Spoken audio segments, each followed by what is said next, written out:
तो गाइस आज की वीडियो में मैंने इताची को हराने के लिए ऐश की स्ट्रॉन्गेस्ट पोकेमोन की टीम बनाई है। तो क्या पता ये लोग इताची को हरा दें या फिर इताची इन सबसे ज्यादा ताकतवर है। ये सब इताची के सामने कुछ नहीं है। क्या ऐसा है? देखो मेरे पास जो ऐश की पोकेमोन टीम है उनमें मैंने रखा है पिकाचू को, जो कि ऑब्वियसली रखना ही था, देन चारिज़ार्ड को, देन ग्रेनिंजा को, देन हॉन्टर को, देन लुकारियो को, देन इन्फरनेप को। इन पोकेमोन्स को रखने का एक रीजन है जो मैं तुम्हें आगे जाकर बताऊंगा, क्योंकि मेरे अकॉर्डिंग यही एक पोकेमोन टीम है जो कि इताची को टक्कर दे सकती है। बट कैसे टक्कर दे सकती है, लेट्स सी। क्या पता इताची इनको एक सेकंड में ढेर कर दे। बट कोई ना, बैटल करवाने में क्या जाता है। क्या ऐश इताची से जीत पाएगा? सबसे पहले इताची की पावर्स देखते हैं, जिसमें एक आता है गेंजुत्सु, जिसके आगे बहुत कम ओपोनेंट टिक पाते हैं। इताची के गेंजुत्सु में जो फंस जाता है उसको ऐसे लगता है कि वो जीत रहा है या उसी के अकॉर्डिंग सब कुछ हो रहा है, बट एक्चुअल में ऐसा कुछ नहीं हो रहा होता। बेसिकली इताची ही उसे कंट्रोल कर रहा होता है। बताता हूँ कैसे। जैसे मान लो इताची को किसी पे गेंजुत्सु करना है, तो वो कैसे करेगा? बेसिकली इताची अपना चक्र उस ओपोनेंट के अंदर भेजेगा, जिससे ओपोनेंट की बॉडी का जो चक्र फ्लो है उसको इताची अपने अकॉर्डिंग कंट्रोल कर सकता है। और जब वो अपने अकॉर्डिंग कंट्रोल कर सकता है तो उसके माइंड को कंट्रोल कर सकता है, यानी वो वही देखेगा जो इताची दिखाना चाहेगा। बट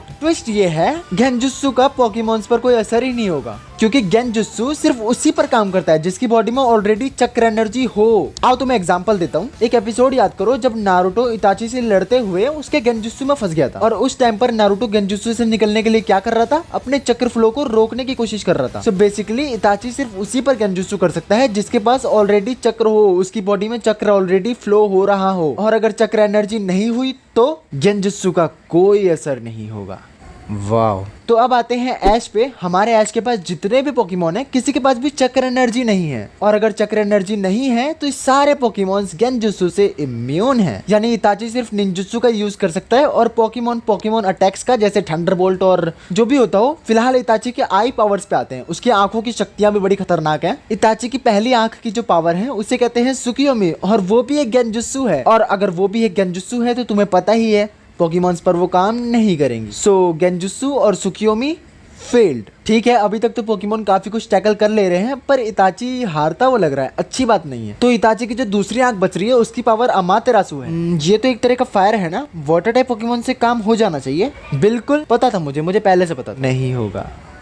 कैसे? इताची की जो दूसरी आंख की पावर है अमातेरासु, जो कि एक अनरिमूवेबल फायर है, यानी इसको वाटर हवा किसी भी तरीके से नहीं बुझा सकते। अब अमातेरासु को टैकल करने के लिए एक ऐसा पोकेमोन चाहिए होगा जिसकी स्पीड ज्यादा हो, जिससे बेसिकली वो अमातेरासु को डॉज कर सके और साथ में एक पावरफुल अटैक भी कर सके। इसके अलावा या तो ऐसा पोकेमोन चाहिए होगा जिस पर अमातेरासु का कोई असर ना हो, या एटलीस्ट वो कुछ टाइम के लिए अमातेरासु को सह पाए। हम फर्स्ट वाले ऑप्शन पे जाते हैं। ऐश का ग्रेनिंजा, जिसकी स्पीड ऑब्वियसली बहुत ज्यादा है, तो वो अमातेरासु को डॉज तो कर लेगा और साथ ही में एक पावरफुल अटैक भी कर पाएगा। और अगर ग्रेनिंजा से काम नहीं बना तो ऑब्वियसली ऐश के पास और भी पोकेमॉन्स हैं, इन्फरनेप और चारिज़ार्ड, जो कि फायर को कुछ टाइम के लिए तो सह ही सकते हैं। मतलब इताची हार गया? नहीं, ऐश के पास उसका अनब्रेकेबल सुजानो है।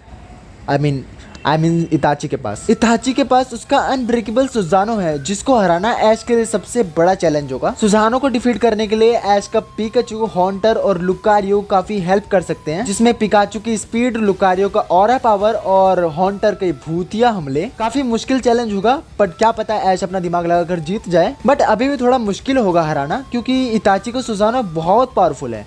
और बाकी ये ऐश के दिमाग पे डिपेंड करता है कि वो क्या करता है, किस तरीके से इताची को बाहर निकालता है। एनीवेज गाइस, तुम्हारा दिमाग कितना चला बताना कमेंट्स में। क्या लगता है ऐश का पिकाचू, हॉन्टर और लुकारियो इताची के सुजानो को बीट कर पाएंगे या किसी तरह इताची को बाहर निकाल पाएंगे? कमेंट करना। बाकी यार चैनल पर नहीं तो सब्सक्राइब कर देना। मैं मिलता हूँ तुम सभी से किसी और नई वीडियो में एक कमाल टॉपिक के साथ। तब तक के लिए बाय बाय।